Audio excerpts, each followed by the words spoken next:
अस्सलाम वालेकुम। वली मोहम्मद वली दकनी की एक गज़ल पेश है।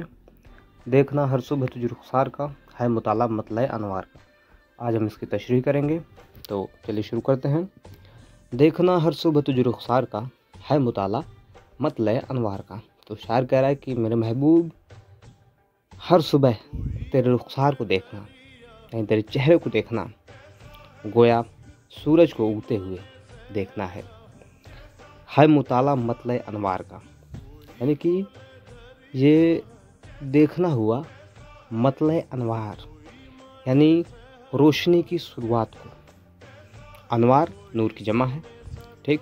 तो नूर यानी कि रोशनी और मतलय यानी रोशनी की शुरुआत। इसका मतलब सूरज से है कि सुबह सुबह जिस तरह सूरज उगता है, तो सूरज को तुलू होते हुए देखना मानो तेरे चेहरे की ज़ियारत है। दूसरे लाइन पर आते हैं तो बुलबुलो परवाना करना दिल के तईं, बुलबुलो परवाना करना दिल के तईं, काम है तुझ चेहरे गुलनार का। बुलबुल फूल का दीवाना है और जो परवाना है वो रोशनी का दीवाना है, आग का दीवाना है। तो यहाँ दूसरी लाइन में है कि चेहरे गुलनार, गुल यानी फूल, नार यानी आग।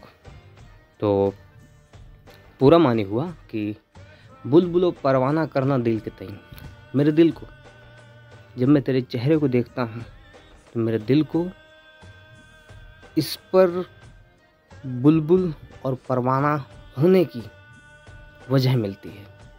वजह क्या मिलती है कि तेरा चेहरा इतना खूबसूरत है कि मेरा दिल उसे देख करके दीवाना हो जाता है। फिर आते हैं अगली लाइन में, सुबह तेरा दरस पाया था सनम। दरस के मानी यहाँ हो गए दर्शन भी हो सकते हैं, और दरस के मानी बोलते हुए सुना भी है।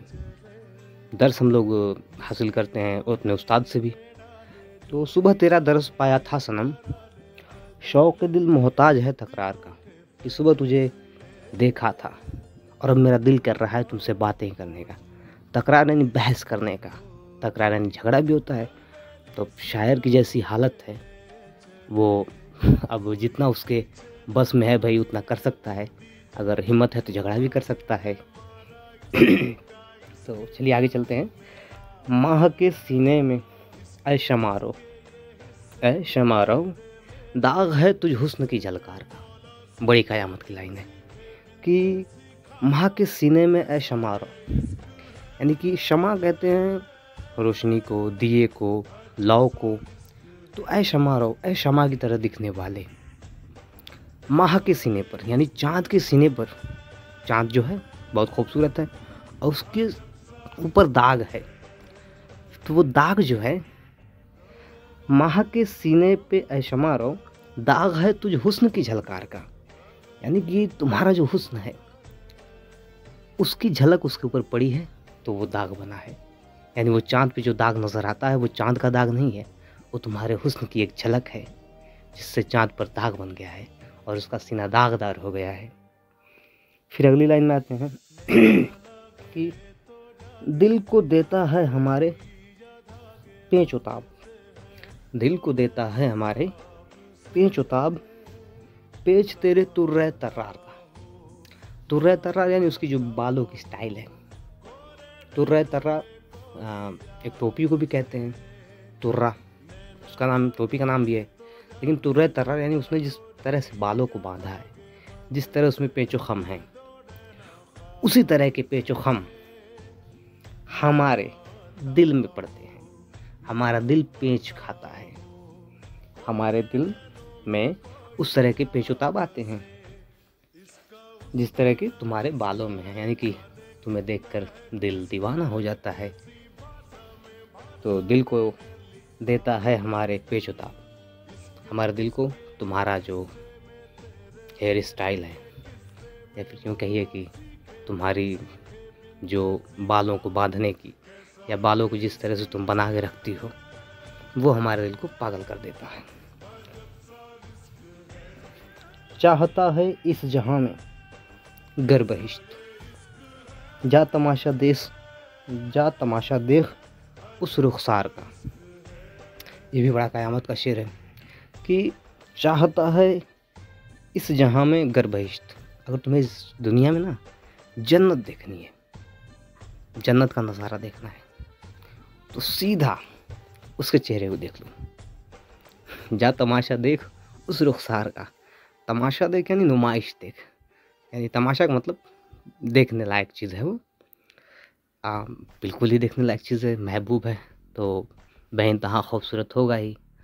और यहाँ पर मेटाफर यूज़ किया है जन्नत का, कि उसका चेहरा जन्नत की मानिंद है।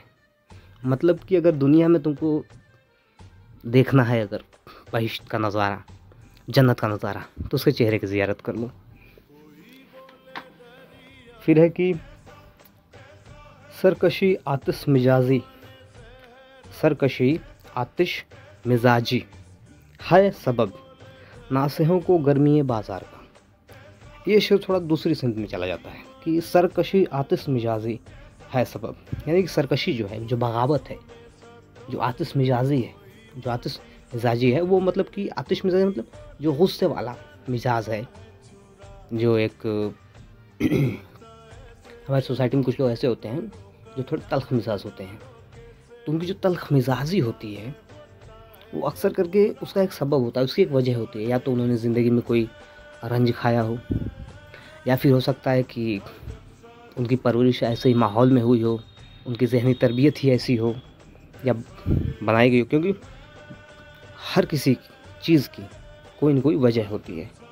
तो सरकशी आतिश मिजाजी है सबब नासिहों को गर्मी बाज़ार का। नासिह कहते हैं वो दोस्त जो सलाह देता है, या कह सकते हैं नासिहों को सुनने वाला या बोलने वाला।